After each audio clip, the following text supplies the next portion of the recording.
আমাদের দেশে অনেক মানুষ গুল খায়, যেটা নেশা জাতীয় এক ধরনের পাউডারের মতো।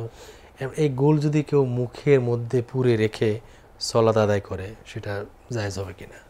আসলে তো সালাতের সময় কোনো খাদ্যদ্রব্যই মুখে রাখার সুযোগ নেই। আমরা একটা অন্তত কমপক্ষে একটা বুট পরিমাণ এটা যদি কেউ মুখে রেখে খায় তাহলে নামাজের ক্ষতি হয়।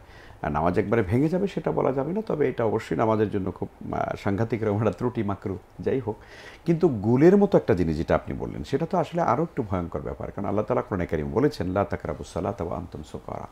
তোমরা মদ মাদক এবং যা মানুষের দেমাগ বা চিন্তা তার কি করে তার মাথার শক্তিকে কি করে মতিভ্রম করে ফেলে, এটা স্বাভাবিক রাখে না, স্বাভাবিক থাকে রাখে না। না। হ্যাঁ, তো এই জিনিসগুলো খেয়ে মানুষেরা নামাজে যাবে, আল্লাহ তো নিষেধ করে দিয়েছেন।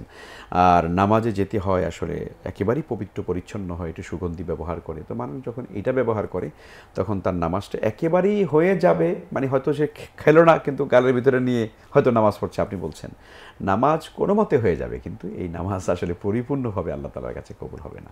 আর একটা ব্যাপারে বলি, এখানে শুধু নামাজের মাসাল্লা যেহেতু এসেছে, এই জাতীয় গুল খাওয়া, মানে সাদা পাতা, জর্দা, তামাক, মানে আমাদের দেশে কিনা মানুষেরা এই জিনিসগুলো এত পরিমাণে খায় খুবই যা আপনি স্বাভাবিক হয়ে গেছে। মানে স্বাভাবিক বলতে কি, মানে আমি মাওলানা সাহেব একজন বুজুর্গ লোক, ধরেন আমি একজন মুফতি সাহেব, আমি বিশাল একজন শান শওকতওয়ালা মানুষ, একেবারে সমাজের প্রতিনিধিত্বশালী, বহুত আমার মুরিদ মোতাকেদ আছে, মুহিব্বিন আছে, তো আমার পকেটে জর্দার বাটা কৌটা থাকবে না, এইটা তো হতে পারে না। আর আমি হুজুর যদি খাই সমস্যা নেই, আপনি বিড়ি খেলে সমস্যা, ওটা হারাম, কিন্তু আমি যদি জর্দা খাই কোনো সমস্যা নেই, কারণ আমি তো হুজুর মানুষ।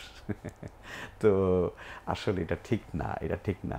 কারণ হলো গুলটা যেমন মানুষ সরাসরি খায়, জর্দাটাও ঠিক একইভাবে সরাসরি খায়, ধূমপানটাও মানুষ কী করে সেটাও কিন্তু আপনার আগুনে পুড়িয়ে খায়।